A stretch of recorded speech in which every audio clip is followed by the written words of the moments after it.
From Pacifica, this is Democracy Now! These are your victories, Solomon. You and Mohammed Solomon. These are your great achievements. Slaughtering children and women. These are your traits, you criminal. Yemenis condemn the rulers of Saudi Arabia after a Saudi-led airstrike hits a wedding party in northern Yemen, killing 20 people. We'll get the latest. Plus, we go to Memphis, where a prominent Latino journalist, Manuel Duran Ortega, faces deportation after he was arrested while reporting 3 weeks ago at a protest against immigration policies. Buenas tardes, amigos de Memphis Noticias. En estos momentos iniciamos la participación con todos ustedes. This protest is going to be held in front of 201 Poplar, and let me tell you what is the purpose of this demonstration. As you can see, everything is getting ready here. And we look at the future of Cuba as a new leader succeeds Raul Castro. Plus, we look at how an ABC journalist's secret liaison with Fidel Castro changed the course of the Cold War. All that and more coming up.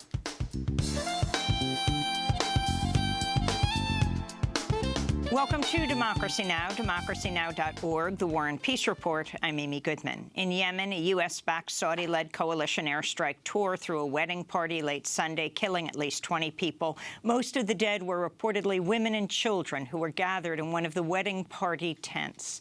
The bride was also among those killed. Medics and residents said more than 30 others were injured in the attack in the Bani Qais district in northern Yemen. At the scene of the bombing, one man lashed out at Saudi Arabia. They always target weddings. They kill children and innocent people. But we can only complain to God, not to any human rights or any country in the world. More than 15,000 people have been killed since the U.S.-backed Saudi-led coalition intervened in Yemen in March 2015, backed with U.S. intelligence, weapons, and munitions. Saudi-led airstrikes have devastated Yemen's health, water, and sanitation systems, sparking a massive cholera outbreak. It's believed 1 million people have cholera in Yemen and pushing millions of Yemenis to the brink of starvation. We'll have more on the latest attack and the crisis in Yemen after headlines. In Toronto, Canada, a man driving a white van barreled at high speed through busy downtown streets Monday, swerving onto sidewalks and seeming to aim at pedestrians, leaving 10 people dead and 15 others injured. Police say the driver, 25-year-old Alec Manassian, was apprehended without a shot fired after he told officers he was carrying a gun, then shouted, "Shoot me in the head." The officer would not shoot him. Manassian left behind a path of injury and destruction nearly a mile long. Canada's federal public safety minister said investigators were still searching for a motive but did not believe there was a national security motive behind the attack. In Tennessee, police have arrested the gunman believed to be responsible for Sunday morning's mass shooting at a Nashville area Waffle House, which left 4 people dead and 4 others wounded. 29-year-old Travis Ranking was apprehended early Monday afternoon, not far from his apartment complex. He was carrying a backpack containing a pistol and ammunition and was arraigned on 4 counts of murder. Last year, Ranking had his firearms license revoked by Illinois police at the FBI's request after a string of erratic behaviors, including trespassing at the White House. The guns were then turned over to his father, who allegedly returned them to his son, including the AR-15 semi-automatic assault rifle used in Sunday's attack. On Capitol Hill, the Senate Foreign Relations Committee voted unexpectedly Monday to recommend Mike Pompeo to be confirmed as Secretary of State. The surprise outcome came as Kentucky Republican committee member Rand Paul unexpectedly voted in favor of Pompeo after repeatedly criticizing him over support for torture and for the invasion of Iraq. Pompeo's nomination had been widely expected to advance to the full Senate without a favorable recommendation from the Senate Foreign Relations Committee, which would have been the first time in a century that had happened. But his bid was aided after at least 3 Democrats, Senators Joe Manchin, Heidi Heitkamp, and Joe Donnelly, said they'll vote to confirm Pompeo from the floor. Pompeo also has a long history of ties to Islamophobic organizations, and the National Iranian American Council has warned Pompeo's confirmation would threaten the Iran nuclear deal and increase the risk of a U.S. attack on Iran. Meanwhile, more than 100 former top U.S. military officials have signed a letter to senators asking them to oppose President Trump's nomination of the Central Intelligence Agency's deputy director to replace Mike Pompeo as CIA chief. The letter reads in part, "We are deeply troubled by the prospect of someone who appears to have been intimately involved in torture being elevated to one of the most important positions of leadership in the intelligence community," unquote. According to the New York Times, Gina Haspel oversaw waterboarding of prisoner Abdulrahim al-Nashiri at a secret CIA black site in Thailand in 2002. She also later advocated for destroying videotapes of another prisoner's waterboarding. Members of the Senate Veterans Affairs Committee are in talks to delay Wednesday's planned confirmation hearings for Dr. Ronny Jackson to become Veterans Affairs Secretary amidst reports of unspecified allegations of improper conduct during parts of his career. Jackson's currently serving as President Trump's personal White House physician. He has no leadership experience heading a vast government bureaucracy like the VA, the second-largest agency in the U.S. government. President Donald Trump and First Lady Melania Trump welcomed French President Emmanuel Macron and French First Lady Brigitte Macron to a formal state visit Monday, kicking off 3 days of events with a trip to George Washington's former Virginia plantation home of Mount Vernon. Today, Macron is expected to press Trump in face-to-face talks to keep the U.S. in the Iran nuclear deal. Tomorrow, President Macron will address a joint session of Congress. The state visit comes after France's lower house of parliament advanced an immigration bill introduced by Macron that would toughen France's immigration and asylum laws. The bill would shorten deadlines for migrants to apply for asylum, while doubling the time that authorities can detain them to 90 days. It would also allow for a one-year prison term and fines for migrants found to have illegally crossed into France. Children could also be jailed with their families. The bill also continues a policy under which French citizens face fines and prison sentences for helping undocumented migrants, so-called crimes of solidarity. This is French parliamentarian Mathieu Orphelin. Moi, je trouve incroyable qu'en 2018, un citoyen qui va faire un acte de solidarité. I think it's unbelievable that in 2018, a citizen who acts in solidarity with a migrant or asylum seeker to help them during a health emergency, for example, can be convicted of that today in France. I think it's completely anachronistic, and this crime of solidarity must be profoundly modified. In Greece, a mob of far-right militants attacked a crowd of asylum seekers Sunday night who gathered for a peaceful demonstration on the island of Lesbos, throwing stones, bottles, and flares and sending at least a dozen migrants to the hospital. The violence erupted after some 200 migrants gathered for a sit-in protest to call for improvements to the squalid conditions in their refugee camps. They were attacked by members of the Mytilene Patriotic Movement, who chanted, "Burn them alive and throw them in the sea." After anti-fascist activists intervened, fighting broke out for several hours before riot police used tear gas to clear the crowds. At least 100 people were arrested. Lesbos has been the arrival point for thousands of migrants who've made the perilous voyage across the Mediterranean from North Africa seeking asylum. It's currently home to about 10,000 asylum seekers. The White House sought Monday to defend a presidential tweet that's being blasted by immigrant rights groups as openly racist. The April 18th tweet was one of many recent attacks by President Trump on sanctuary cities that seek to protect undocumented immigrants. It read, quote, "There is a revolution going on in California. So many sanctuary areas want out of this ridiculous crime-infested and breeding concept," unquote. The president tweeted. This is White House Press Secretary Sarah Huckabee Sanders being questioned Monday by reporters Jim Acosta and April Ryan. When he used the word breeding, was he making a derogatory term about Latinos in California, that they breed a lot or that they're prone to breeding? No, he's talking about the problem itself growing and getting bigger. What does breeding mean to this president? Because when you think of breeding, you think of animals breeding. Populating. I'm not going to begin to think what you think. Certainly, I think that it can mean a lot of things to a lot of people.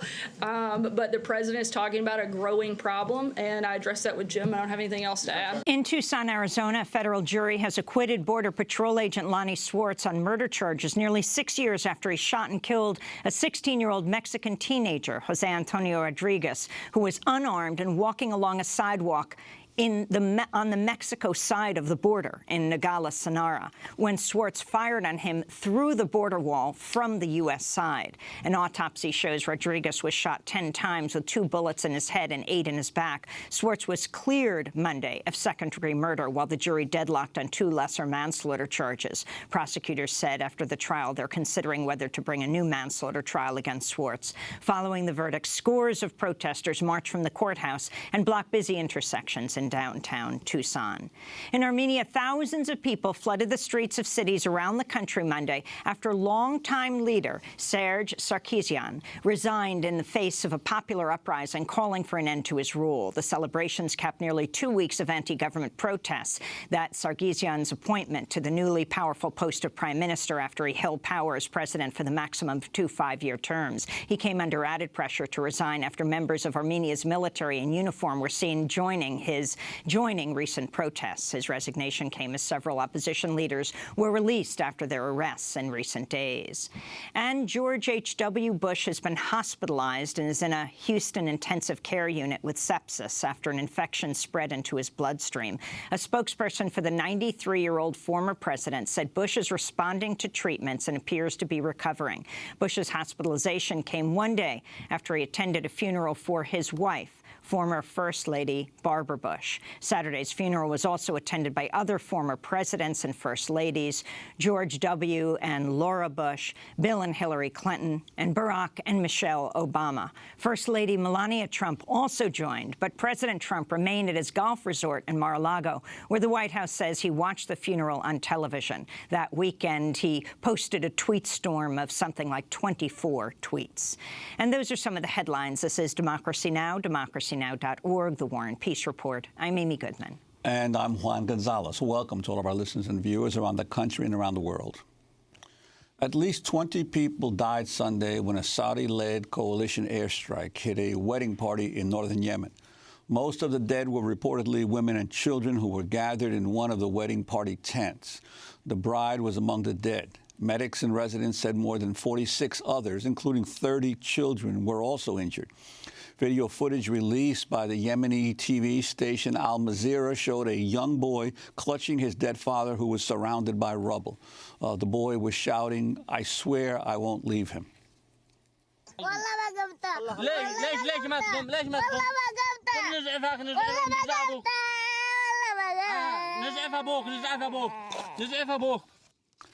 The attack on the Yemeni wedding party was one of at least 3 airstrikes over the weekend that killed Yemeni civilians. A family of 5 died in an airstrike in the province of Hajj, and 20 civilians died on Saturday when fighter jets bombed a bus near the city of Taiz. Meanwhile, Yemen's rebel Houthi movement said senior leader Salah al-Samad had been killed in a Saudi-led coalition airstrike last Thursday. The rebel group warned Samad's killing was a crime that would, quote, not go unanswered. Samad is the most senior Houthi official to have been killed since the Western-backed coalition intervened in Yemen in March 2015. More than 15,000 people have died since the Saudi invasion, while U.S.-backed Saudi-led airstrikes have devastated Yemen's health, water, and sanitation systems, sparking a massive cholera outbreak. About 1 million Yemenis are believed to have cholera, and pushing millions of Yemenis to the brink of starvation. Earlier this month, UN Secretary General Antonio Guterres said Yemen had become the world's worst humanitarian crisis. Every 10 minutes, a child under 5 dies of preventable causes. And nearly 3 million children under 5 and pregnant or lactating women are actually malnourished. Nearly half of all children aged between 6 months and 5 years old are chronically malnourished and suffer from stunting, which causes development delays and reduced ability to learn throughout their entire lives. To find out more about the situation in Yemen, we're going now to Boston to speak with Shireen Al-Adimi, a Yemeni doctoral candidate at Harvard University. Her recent piece for In These Times is headlined, "Trump Doesn't Care About Civilian Deaths, Just Look at Yemen." Welcome to Democracy Now!, Shireen. Can you talk about what you understand happened with the Saudi bombing of the Yemeni wedding party that resulted in at least 20 deaths, many of them women and children? Where did this happen? Thanks so much for having me. And what happened a couple of days ago in Yemen is not unusual. So this happened in a northern province in Hajjah, nowhere near the front lines. This, of course, was a civilian wedding.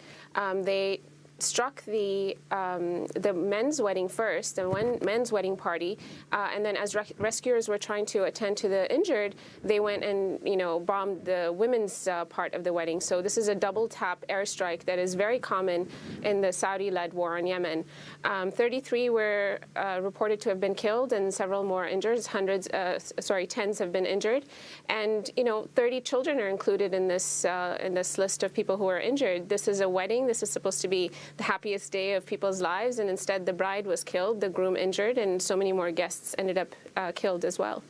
And Shireen, for people here who don't understand, since this is a war that Saudi Arabia is waging, how important is the American support, the U.S. support for this war? So starting with the Obama administration and continuing into through the Trump administration, the Saudis have enjoyed extensive support from the U.S. Army.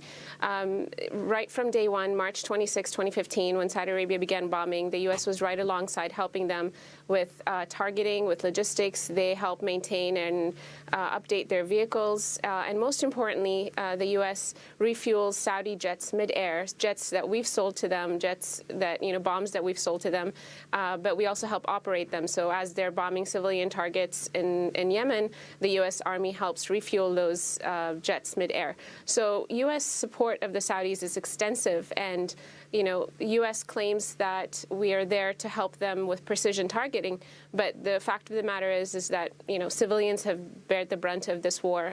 You mentioned 15,000 people have been killed. That's just the number of people who've been killed by airstrikes. We also help them maintain the blockade that's killed 113,000 children in 2016 and 2017 alone due to malnutrition and disease, because, water is very limited in the country.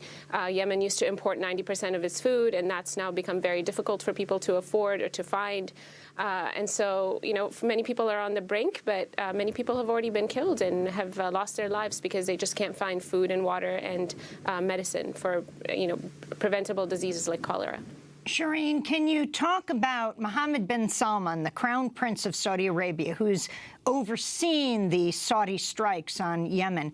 Can you talk about his recent, what they call charm offensive throughout the United States, from Washington to Houston to Hollywood? Talk about the significance of this. When President Trump met with him at the White House last month, he held up posters of recent Saudi weapons purchases from the U.S. and said, quote, "We make the best equipment in the world." Saudi Arabia has been a very great friend and a big purchaser of equipment and lots of other things. Some of the things that we're now working on, and that have been ordered and will shortly be started in construction and delivered. THAAD system, $13 billion. The C-130 airplanes, the Hercules, great plane, $3.8 billion. The Bradley vehicles, that's the tanks, $1.2 billion. And the P-8 Poseidons, $1.4 billion. So we make the best equipment in the world. There's nobody even close. And Saudi Arabia is buying a lot of this equipment. Shireen Al-Adeimi, the posters that President Trump was holding, almost like a high school presentation, was a map of the United States. As he talked about the weapons, these weapons were sourced to places in the United States, states in the United States. Can you talk about this?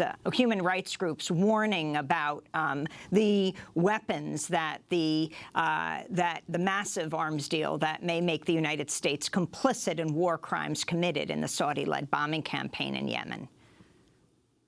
Right. So, of course, Saudi Arabia doesn't manufacture its own weapons. They rely on countries like the U.S. and the U.K. and even Canada to supply them with the weapons needed to wage this incredibly destructive war on a country that really posed no threat to them. So Yemen doesn't even have an air defense system. They've disabled that and it's a country that's not even able to defend itself. So they've been purchasing these weapons, totaling in the hundreds of billions of dollars, simply for the cause, for the sake of trying to assert control and dominance and trying to win this war that's really unwinnable in Yemen.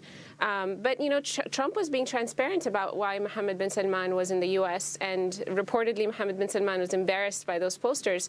But Trump essentially was saying, well, yes, this is the relationship that we have with Saudi Arabia, one that's based on, you know, how much they can pay for our services. I mentioned all the logistical training and updating of aircraft and so on. Those total $129 million per month. So we're making a lot of money. The U.S. is making a lot of money from their relationship with Saudi Arabia. Human rights groups, of course, have warned that these weapons are not being used for any reason other than to target civilians.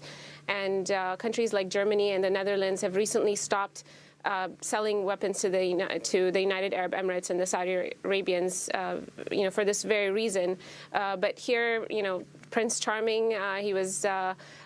You know, we protested his visit here in Boston at MIT, but, you know, places like MIT and Harvard and people like Oprah and the Clintons and, like you said, President Trump, they've all met with him, and they've all, you know, he went unchallenged when he was doing interviews here in the United States. And he's not just anybody in the Saudi Arabian royal family. He is the architect of this Yemen war. He is the defense minister and crown prince. This war began under his command.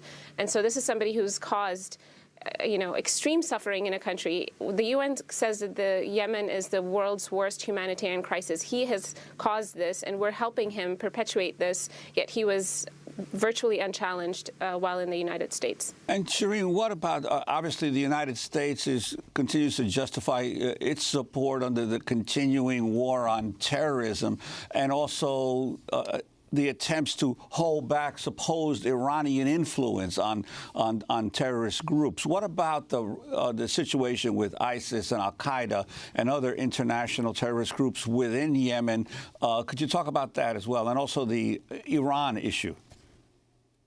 Right. So Congress has declared that the role of the United States in Yemen in helping Saudi Arabia in this war in Yemen is not covered under that, you know, under fighting terrorism. So it's unconstitutional. It's unauthorized by Congress. But like you mentioned, the U.S. is in Yemen on two different fronts. On the one hand, they are trying to target, you know, anybody suspected of being Al-Qaeda or ISIS, and that's largely done through drone strikes that really escalated under Obama's administration and have continued through Trump's administration. And then the other front, which is unauthorized by Congress, is this, you know, support, this blanket support of Saudi Arabia in its war on Yemen.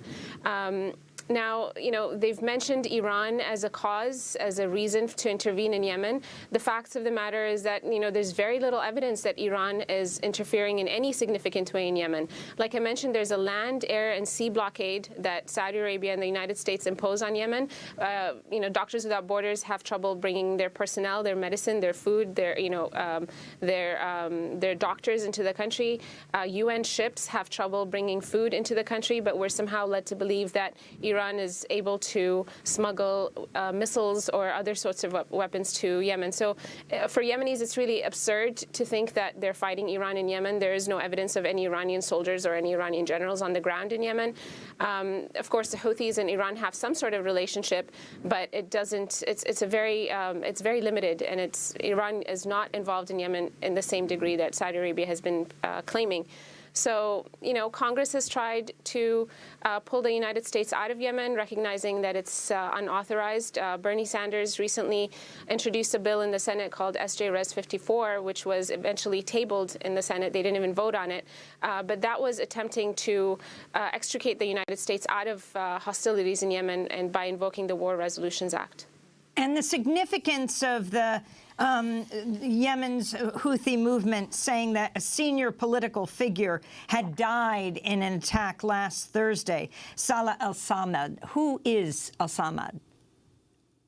So the Houthis, in partnership with the prior president, Ali Abdullah Saleh, who maintained significant control in Yemen, they formed a political council that governed, northern areas that they control. Now, the Houthis control a small portion of land, if you look at the map, but about 80% of the population live there. So they still maintain large control over the country compared to what Saudi Arabia controls, which is, land that they control along with ISIS and Al-Qaeda and other groups. So, they formed this political council as a way to govern, and Samad was the head of that political council. And Saudi Arabia took him out in an airstrike, and there was video posted online yesterday of that attack. It's an assassination, essentially, and I don't know what comes next. Here they are. There's no hope really for a peace process if leaders like that are going to be executed by Saudi Arabia. So I'm really not sure what comes next. Shireen Al-Adimi, I want to thank you very much for being with us. Yemeni doctoral student at Harvard University. She's been speaking out about the role of the United States in the Saudi-led war in Yemen. We'll link to your piece, and in these times, it's headlined, "Trump doesn't care about civilian deaths, just look at Yemen." This is Democracy Now! When we come back, there is a power transfer in Cuba. We'll talk about its significance. Stay with us.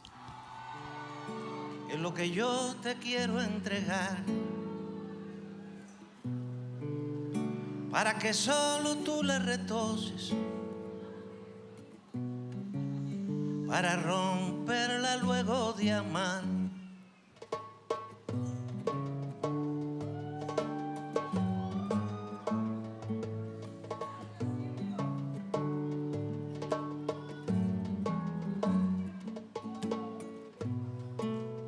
Una canción de amor esta noche,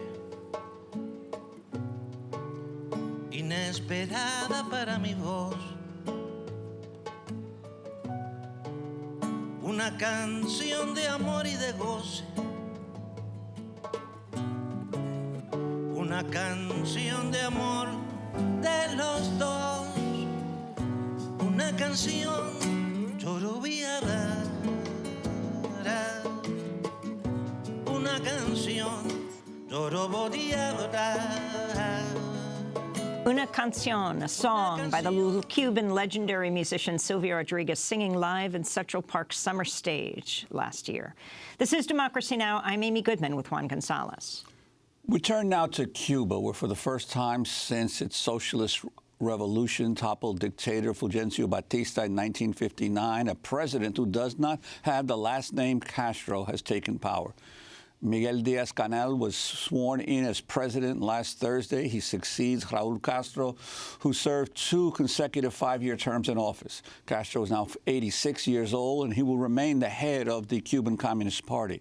Fidel Castro handed over power to his brother Raúl in 2008 while his health deteriorated, and Fidel Castro died in 2016. Thursday's session was held on the 57th anniversary of Cuba's 1961 defeat of a CIA-backed Cuban exile invasion known as the Bay of Pigs.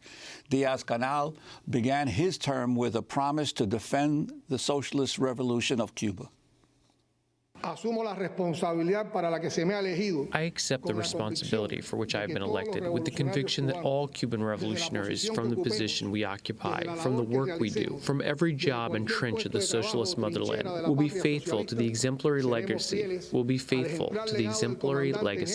of the Commander-in-Chief Fidel Castro Ruz, historic leader of our revolution, and also faithful to the example, the courage, and the teachings of Army General Raúl Castro Ruz, current leader of the revolutionary process. On Saturday, the newly sworn-in Cuban president received his first official visit by a foreign leader, the Venezuelan President Nicolás Maduro.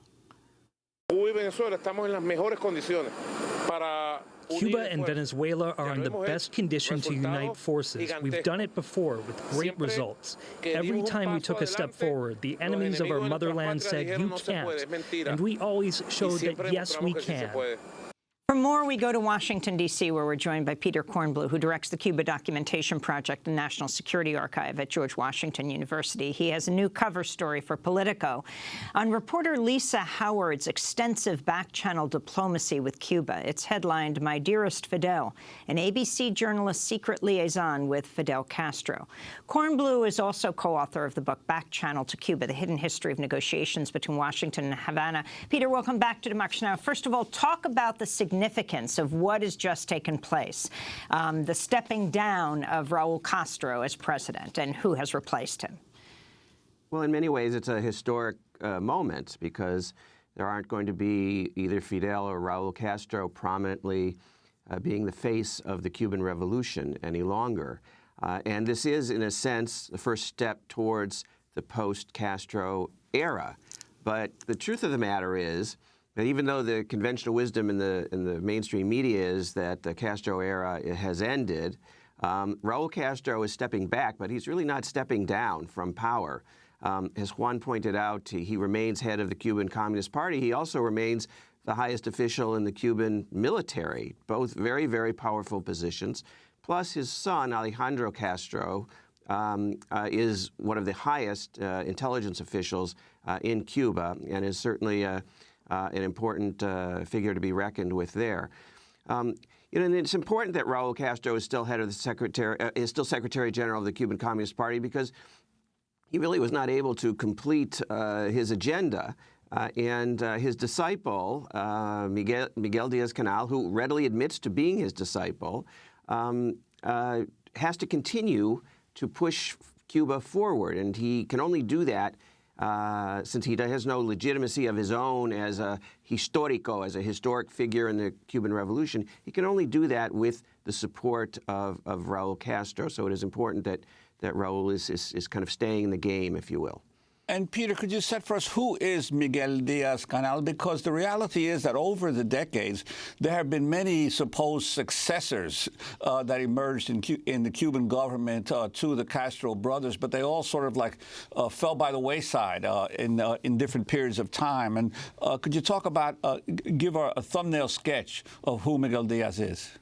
Well, I should say that those other potential successors were purged along the way for various issues and problems that arose when it was clear that neither Fidel nor Raul were ready to kind of anoint a next generation of leadership. And Miguel Díaz-Canel is the next generation of leadership. He has risen steadily, methodically through the Cuban Communist Party. He was a electrical engineer by training, but he went into party politics. He became the provincial leader of Santa Clara during the special period after the collapse of the Soviet Union and kind of gained a reputation of being accessible and kind of an everyman. He rode his bike to meetings. People were able to talk to him. He encouraged debate. So he was an accessible person. He was kind of picked for the success of that to be Minister of Education in 2009 and then anointed first vice president in 2013, which meant that he was Raul's kind of designated successor. And that's where we've arrived today. Cuba faces a lot of significant challenges. The fact that Nicolas Maduro was there is obviously fraternal support from one of the key countries that Cuba still is very allied to in Latin America. But the truth is that Venezuela is in the midst of its own economic crisis and unable to truly support the Cuban economy now. And the Cuban economy is in a significant crisis, and this is what Miguel Díaz-Canel and the next generation of Cuban leadership is going to have to address. On Wednesday, President Trump told reporters, "We love Cuba. We're going to take care of Cuba." State Department spokeswoman Heather Nauert was later asked to clarify Trump's comment. Today, Donald Trump said, "We love Cuba. We're going to take care of Cuba. We're going to take care of it." Does that mean that the U.S. believes that it can actually work with the new president in trying to... Well, as you know, we maintain diplomatic relations with the Cuban government, so that that continues, but we can certainly be disappointed with the election that we don't see to be free as fair. We also recognize that there are strong people-to-people ties between Cuban Americans and some Cuban families who still live back home, and also there are some businesses that take part in the Cuban economy as well. So this doesn't mean that the Trump administration is going to roll back any kind of. I'm not aware of any changes on our policy. I think the president was just recognizing some of the work and people-to-people ties that we have. So that's State Department spokeswoman Heather Nauert. Peter Kornbluh, if you can talk about the status of U.S.-Cuba relations, you know, anything with Obama's name on it, President Trump wants to push back. He said he was closing he was ending the thaw of relations with Cuba. What actually has happened? Well, let me just say two things. One is that the State Department's statement, which you just broadcast, really should be considered somewhat moderate, given Trump's rather hostile rhetoric over the last few months. And Trump saying, you know, we're taking care of Cuba, or we're going to take care of Cuba, is kind of ironic because he's saying it on the anniversary of the Bay of Pigs invasion, which the Cubans chose deliberately and symbolically for this transfer of power, the day that one of the small countries of Latin America defeated the Colossus of the North in April of 1961. And Cuba, under President Kennedy. Under President Kennedy. And, of course, Cuba has proven since that time that it can take care of itself and that it doesn't need the United States to take care of it. And this transition of leadership in Cuba doesn't change that in any way. Cuba will continue to take care of itself. I mean, it should be clear, you know, Donald Trump has completely changed 100% the civil tone of relations that Barack Obama set. But he hasn't actually fully changed, or even significantly, in my opinion, changed the actual policy. We still have diplomatic relations. There are a number of issues with the embassy being kind of reduced in staff that are very significant for our kind of daily interaction and for Cubans to be able to come to the United States. They can no longer get visas in Havana itself. And Trump has scared U.S. travelers away from going to Cuba with travel alerts about the so-called sonic attacks in Cuba and kind of tweaking and restricting the kind of way we go, the licenses that we need, the categories that we travel under. And this has actually had an amazing impact on travel. I mean, American citizens are traveling less to Cuba, and this is having a significant impact on the private sector in Cuba, which had gotten all geared up for the tourist sector, and it is an important issue. So even though the policy hasn't really changed, even just the hostile rhetoric and the tweaking has had an impact on U.S.-Cuban relations.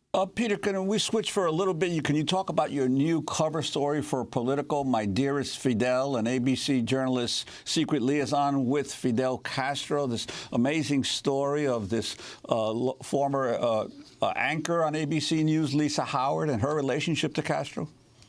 Well, you know, this is an important historical topic because in this day and age, we're still looking for what Lisa Howard back in 1963 called an honorable rapprochement with Cuba. It appeared that Barack Obama had achieved this, and now President Donald Trump is sabotaging that. But Barack Obama's kind of back-channel efforts to find common ground and a modus vivendi with the Cuban Revolution really in some ways starts more than 50 years before with this pioneering ABC News journalist named Lisa Howard. Nobody remembers her today, but she was the first female correspondent for a full-time correspondent for ABC News, and she was the first woman to have her own serious news show. It was called Lisa Howard and News with a Woman's Touch, sponsored by Purex.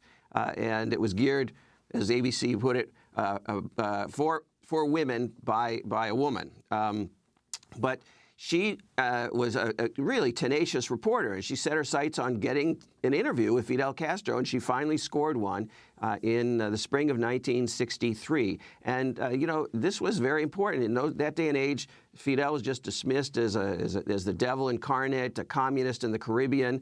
She went down there and actually talked to him and put him on the air and tried to introduce him and his issues to the American public. And, of course, she asked about what he wanted with U.S.-Cuban relations. And he said, we think we can have better relations with President Kennedy. We think a rapprochement is possible. And from that point on, she, through kind of secretly, pressed the issue with U.S. officials, first in the Kennedy administration, then in the Johnson administration, of improving ties. And she became Castro's and Kennedy's and Johnson's interlocutor between each other. She actually established a channel of direct communication from Castro's office to the Oval Office. And this is a history that's really not very known. William Leogrand and I wrote about it a bit in our book, Back Channel to Cuba, and now I've written the fuller story based on her personal papers in Politico magazine. It's quite a story, and it has, I think, really great relevance to today. We are still looking for what she called that honorable rapprochement. Peter, I want to turn to an excerpt of Lisa Howard's 1963 interview with Fidel Castro, which aired on ABC News. Dr. Castro, do you feel there is any basis for a return to normal relations with the United States and Cuba, with you as Prime Minister, and do you desire such a rapprochement? I think it is possible if the United States government wish, and in that case, we would be agreed to speak and to find the basis. That was Lisa Howard interviewing Fidel Castro in 1963. Just amazing. Before that, she had interviewed Khrushchev. She was a soap star in the 50s, right? She was The Edge of Night, As the World Turns, Guiding Light for CBS television. Put it all down, said, I care more about what's going on in the world. Goes on to interview Che Guevara as well, but ultimately would commit suicide. Is that right? Yes, she died on Independence Day of 1965 from an overdose of barbiturates in the Hamptons. In some ways, she flamed out. But she had some personal setbacks. She'd had a miscarriage. She'd been fired from ABC News for kind of openly opposing Robert Kennedy's run for the Senate from New York because he was a carpetbagger. And she and the other liberal Democrats in New York thought that this was just crazy that he should come into their state and decide he could represent them. And she did that somewhat openly, and as a TV news anchor, ABC tried to restrain her from being so overtly political, and when she wouldn't cooperate, they actually terminated her appearance on the show. And you only found out about her personal, intimate relationship with Fidel Castro because of the documents that have since come forward. She nor he ever talked about them, the relationship? There's in the declassified U.S. documents, you see this tension because U.S. officials don't want to really use her as an interlocutor because they think she's a prominent news personality. She was one of the most famous news personalities in the United States of America in the early 60s. We've all forgotten this. And they were worried that she would go on TV one day and talk about this back-channel diplomacy that was going on and break the story and embarrass them, and so they were very reticent to deal with her, but she tenaciously pushed it. She repeatedly told them that she would be discreet, and she was. She took the secret of this relationship with Castro, the interaction, the secret diplomacy to her grave. Castro himself also never really spoke about it publicly, but she, luckily for us, did record her interactions with him and her conversations in personal notes that I was able to obtain some years ago from her widower, Walter Lowendahl. And we have this important history, and it's just one of those great examples of two things. One, the historical foundations of the need to normalize relations with Cuba and the fact that it's been tried before and that it's a great story. And two, she really was a citizen diplomat, if you will. She self-appointed herself as a secret emissary between Cuba and the United States. And if Donald Trump and the Trump administration is not going to have civil relations with the new government of Cuba, then it's really up to us Americans to be that type of civil diplomat and conduct our own diplomacy. Peter Kornbluh, we want to thank you for being with us, directs the Cuba Documentation Project at the National Security Archive at George Washington University. We'll link to your piece about Lisa Howard and Politico, My Dearest Fidel, an ABC journalist secret liaison with Fidel Castro. Peter Kornbluh is author of Back Channel to Cuba, The Hidden History of Negotiations Between Washington and Havana. When we come back, we go to Memphis, Tennessee. A well-known reporter there is arrested by police and handed over to ICE. Stay with us.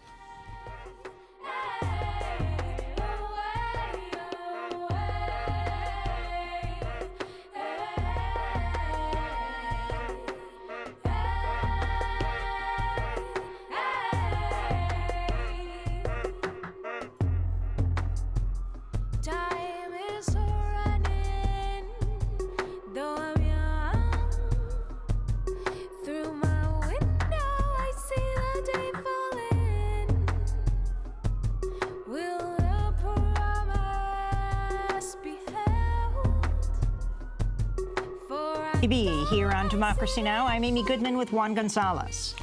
We turn now to the story of a prominent Latino journalist in Memphis, detained by immigration officials after he was arrested while covering a protest against immigration detention outside a county jail. Manuel Duran, who was born in El Salvador, is a well-known reporter on Spanish radio stations in Memphis. He also runs the online site Memphis Noticias. This is Duran beginning his coverage of the protest on April 3rd. Buenas tardes, amigos de Memphis Noticias. En estos momentos iniciamos la participación con todos ustedes. This protest is going to be held in front of 201 Poplar, and let me tell you what is the purpose of this demonstration. As you can see, everything is getting ready here. This protest is happening because of different reasons. One of them is that, according to the demonstrators and the organizations participating in this march, the reason for this protest is that due process is not being respected. So that's Manuel Duran reporting on Facebook Live. About 15 minutes later, as he and other journalists covered demonstrators crossing a street bound together in chains, police stepped in to arrest an activist. Several officers then turned to Duran himself and ordered him to get out of the street. This is footage from Duran's phone. Get out the street. Where are we going? I don't care. Get on the sidewalk. Get on the sidewalk. Get it, guys. That's one officer saying, quote, "Get him, guys," before Duran's phone falls to the ground. This confrontation between police and activists escalates with two women trying to protect Duran, shouting, "He's a reporter." This is footage from another camera.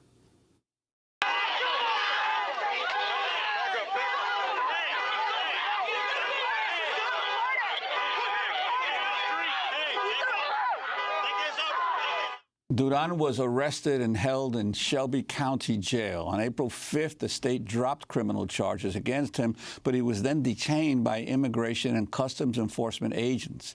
He was quickly transferred to the LaSalle Detention Center, 6 hours from Memphis in Jena, Louisiana. Local immigrant groups are calling for his release. Well, for more, we're joined by three guests in Memphis, Tennessee. Melissa Valdez is with us, Manuel Duran's longtime partner, Mauricio Calvo, Executive Director of Latino Memphis and Immigrants' Rights Groups, and Christy Grounke, Senior Attorney with the Southern Poverty Law Center, joining us from Raleigh, North Carolina, one of Manuel Duran's lawyers. Let's begin with Christy Grounke, his lawyer. What's happened right now? Where is he? On what grounds did they arrest him and then hand him over to ICE? Well, he's now in LaSalle Detention Facility in Jena, Louisiana. And the grounds he was arrested, he was alleged to be blocking a roadway in Memphis and to be engaging in disorderly conduct. And of course, those charges were dropped. But unfortunately, he was turned over almost immediately in very rapid fashion to ICE and taken immediately to LaSalle Detention Center in Jena, Louisiana, where he is right now. And Mauricio Calvo, could you talk about the importance, his importance in Memphis to the Latino community there in Memphis, and what his role has been over the years? Absolutely. I mean, we believe every person is important. Manuel is not the first one, the only one, or the last one who will be suffering of the consequences of the Trump deportation machine. But particularly Manuel, he played a very important role. He was a journalist for a community that often doesn't have somebody who sounds like them or looks like them or talks like them on the media. So Manuel played a very important role reporting everything from government issues to cultural issues. He was really and truly the voice of the Latino community in Memphis. Mm. Melissa Valdez, I know this is extremely hard for you as your partner is now in jail in Jena, Louisiana. Can you talk about Manuel's life and also his passion of journalism in Memphis and covering particularly these kinds of protests? Yes, he was very passionate about his work. He's been doing journalism for a very long time. Almost since he was a kid back in El Salvador, and then he brought it all the way to the U.S. when he immigrated here. So he was very passionate. He would get up in the morning and go out and try to speak. People would reach out to him and say, "Okay, look, this happened to me. I need you. I need you to try to investigate. Ask the police why is this happening." So he would go out and speak to the families, and then bring the news to everybody else. he has a very large audience on social media and also on a personal level. Have you seen him in jail? I have, yes. And what are the conditions there? Well, he looks, to be honest with you, he looks miserable. He's never been locked up in like this for this amount of time. So he's just trying to stay strong, I guess. He knows me. He wants me to stay strong, so he's trying to fake it. Sometimes he fails, and I can see him take a breath and try to calm down while he's inside. And actually, last time I saw him, it was on Monday morning, and he almost begged me not to leave. I mean, he's like, "I know you need to take a rest, but when are you coming back?" And I was like, "I'll be back soon. Don't worry about it." And Christy Gronke, could you talk a little bit about Manuel's legal status in terms of immigration? When did he come to the country? Was he originally here legally and then fell into a status that was not legal?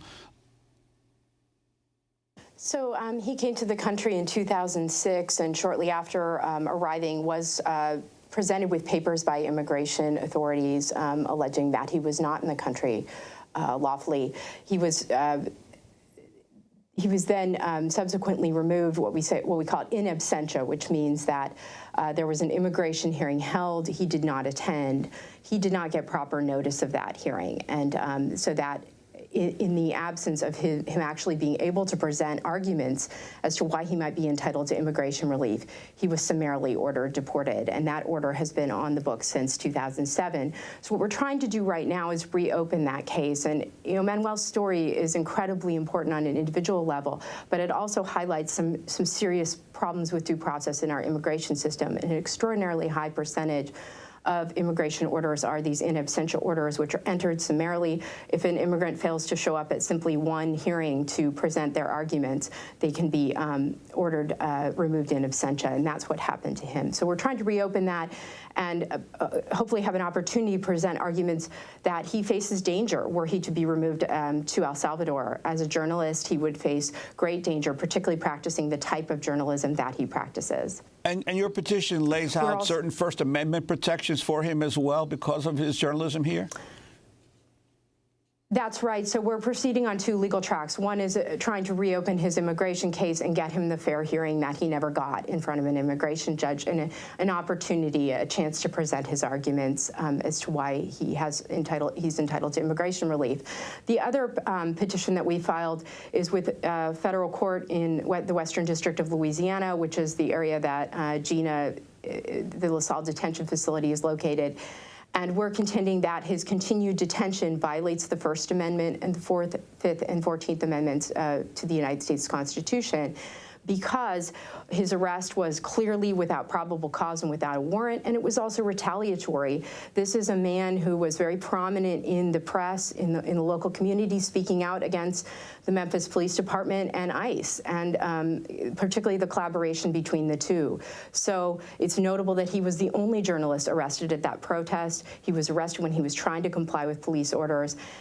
Arrested on false charges. Those charges were dropped, and then he's rapidly turned over to ICE and taken to Louisiana, away from his community and away from the lawyers that he had at that point who were in Memphis. So that's those are very striking facts, and we're arguing that his detention is unlawful and unconstitutional on those grounds. I want to read from a statement that Manuel Duran released last week from ICE detention. He writes, "Through this experience, I've learned firsthand details about the treatment our immigrants receive before they're deported, how they keep the lights on day and night and you have to sleep with a towel over your eyes, how they make you lie in bed for 45 minutes in what seems to be at random after roll calling, and you cannot use the phone or the bathroom during that time, how they would not let you know your attorney is on the phone, how you get paid dimes for work and you're on your own if you have no one outside adding funds to your commissary, how the visitation hours and your recreation hours happen at the same time, so you have to choose between seeing your family and getting some air,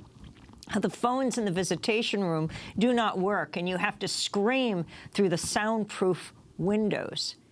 And then I want to read ICE's statement. ICE officials issuing this statement about Manuel Duran's case, saying Mr. Duran Ortega was ordered removed from the United States by a federal immigration judge in January 2007 after failing to appear for a scheduled court date. He's been an immigration fugitive since that time. Mr. Duran Ortega is currently in ICE custody pending removal. He's been a fugitive since that time. Manuel, I wanted to ask Mauricio Calvo about his relationship with the public officials, the police, in the community. He is a well-known reporter in Memphis.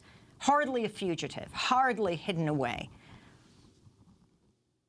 I think, obviously, that's the wrong adjective to call somebody a fugitive. I mean, one thing that people often make mistakes is they need to understand that immigration law is not criminal law.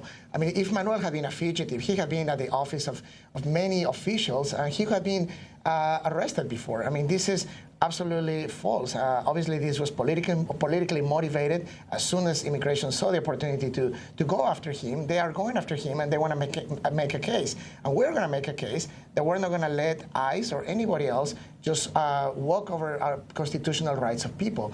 And that's what we partner with the Southern Poverty Law Center, and we are really working to make sure that every American's and every aspiring American rights are protected by the same rules.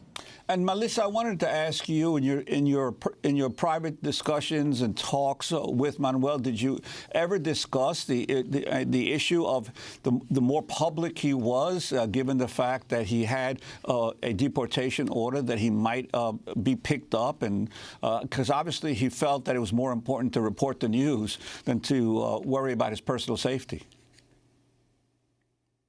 Yeah, I mean, being an immigrant here in the U.S., that's something you think about on every any given day. So we knew it was a risk. He took it.